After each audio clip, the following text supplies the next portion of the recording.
కూటమి ప్రభుత్వంలో విశాఖపట్నం లాంటి ప్రదేశాల్లో ఎకరం 99 పైసలకే ఇచ్చేస్తున్న సంగతులు మనం కూడా చూస్తున్నాం. అది కూడా కొన్ని సంవత్సరాల పాటు లీజుకి ఇస్తున్నారు ఎకరం 99 పైసలకే. అదే పక్కన తెలంగాణ రాష్ట్రంలో హైదరాబాద్లో ఒక ఎకరం 237 కోట్లకి అమ్ముడవుతుంది. వ్యత్యాసం ఎక్కడ? ఇప్పుడు విశాఖపట్నంలో కూడా భూముల్ని వేలం పెడితే 100 కోట్లకు పైగానే పోతుంది ఎకరం. అటువంటి ప్రదేశాల్లో 99 పైసలకి ఇవ్వడం ఏంటి? తెలంగాణ రాష్ట్రంలో ఒక ఎకరం 237 కోట్లకి వేలం పాటలో పాడిందంటే వ్యత్యాసం ఎక్కడ? ప్రభుత్వాలు ఏ విధంగా పనిచేస్తున్నాయో ఒకసారి మనం కూడా ఆలోచన చేయాలి. తేడాన్ని మీరే గమనించండి. విశాఖపట్నంలో ఎకరం 5 పైసలు, 99 పైసలు, 10 పైసలకి అని చెప్పేసి అమ్ముకుంటున్నారు కదా. మరి హైదరాబాద్లో ఎకరం 237 కోట్లే. అదే విశాఖపట్నంలో కూడా హైదరాబాద్లో లాగా వేలం వేస్తే ఎకరం 100 కోట్లకు పైగానే కొంటారు, కొనడానికి సిద్ధంగా ఉండాలి. కానీ చంద్రబాబు నాయుడు గారి భూదోపిడీలో భాగంగా వేల కోట్ల విలువైనటువంటి విశాఖపట్నం భూముల్ని 99 పైసలకే అమ్మేస్తుంటే అందరూ కూడా చూస్తూ ఊరుకున్నారు. ఇది మంచి పద్ధతి కాదు. చూడండి, తెలంగాణ రాష్ట్రంలో నిన్నే చూసా, నిజంగానే షాక్ అయ్యా. ఎకరం 230 కోట్లు ఏంటి బాబోయ్. మన ఏపీలో ఏమో ఎకరం రాయదుర్గంలో ఎకరం 237 కోట్లు ఈనాడు పేపర్ వాళ్ళు రాశారు. 4 ఏళ్ల కిందట హైదరాబాద్లో ఎకరం భూమి 100 కోట్లు అంటే దేశమే ఆశ్చర్యపోయింది. గత ఏడాది ఎకరా 177 కోట్లతో రికార్డులు బద్దలుకొట్టింది.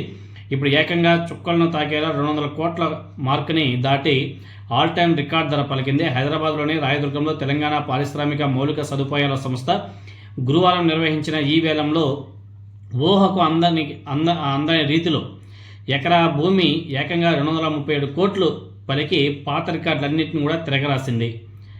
రంగారెడ్డి జిల్లా మహిళేశ్వరం మండలం ఫ్యూచర్ సిటీ ప్రాంగణంలో విమానాశ్రయానికి సమీపంలో రావిర్యాలలో భూములకు రాష్ట్ర హౌసింగ్ బోర్డు గురువారం ఈ వేలం నిర్వహించింది. మొత్తం 4 భూములకు నిర్వహించినటువంటి వేలంపాటలో చదరపు గజం గరిష్టంగా 83,500 రూపాయలకు అమ్ముడుపోయినట్లు housing board vice chairman VC Gautam చెప్పాడు.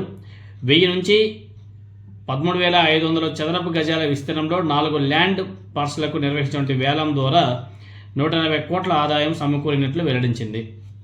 ప్రభుత్వానికి ఈ రేంజ్లో డబ్బులు వస్తున్నాయి. ఎక్కడ? పక్క రాష్ట్రంలో, తెలంగాణ రాష్ట్రంలో. కానీ ఆంధ్రప్రదేశ్లో టాప్ మోస్ట్ ఎంఎన్సీ కంపెనీలకు కూడా 99 పైసలకే భూములు కేటాయిస్తుంది కూటమి ప్రభుత్వం. టాప్ మోస్ట్ కంపెనీలకు చూడండి ఎలా ఉంటాయి. మీరు చూశారు కదా, ఇంకోసారి తెలుసుకోవాలి. 99 పైసలకే విశాఖపట్నంలో ఇన్ఫోసిస్కి 20 ఎకరాలు. ఇన్ఫోసిస్ ఏమైనా చిన్న కంపెనీయా? పేద కంపెనీయా? మిడిల్ క్లాస్ కంపెనీయా? ఎంఎస్ఎంఈ కంపెనీయా? కాదు కదా.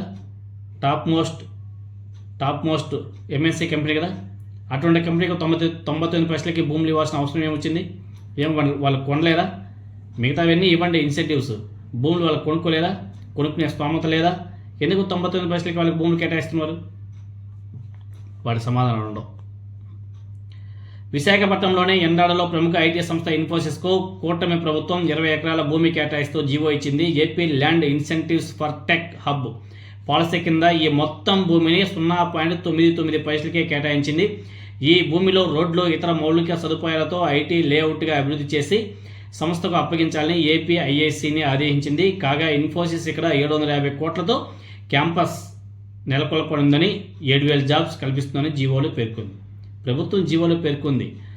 ఆ కంపెనీ ఎక్కడ కానీ చెప్పలా ఎన్ని ఉద్యోగాలు కల్పిస్తాము ఏంటి కథ అనేసి. ఎకరా 5 పైసలకి, 10 పైసలకి, 99 పైసలకి.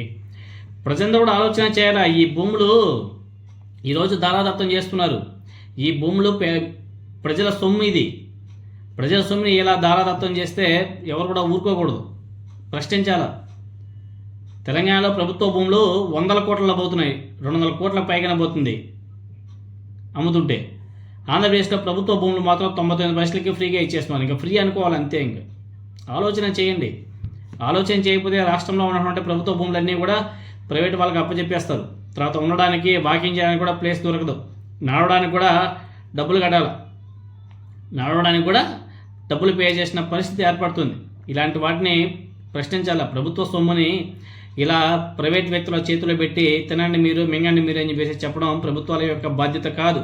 ప్రభుత్వ భూమిని అమ్ముకొని అక్కడ నుంచి డబ్బులు సంపాదించుకొని యూటిలైజ్ చేసుకోవాలి. కానీ ఇలా ఫ్రీగా భూములు ఇవ్వడం ఏంటంటే బాబోయ్. పేదలకు భూములు ఇవ్వమంటే లబోదిబోమని చెప్పేసి ఏడుస్తారు, కానీ కార్పొరేట్ సంస్థలు మాత్రం భూములు ఇవ్వమంటే హ్యాపీగా ఇచ్చేస్తారు. అదేం ఆనందమో మనకైతే అర్థం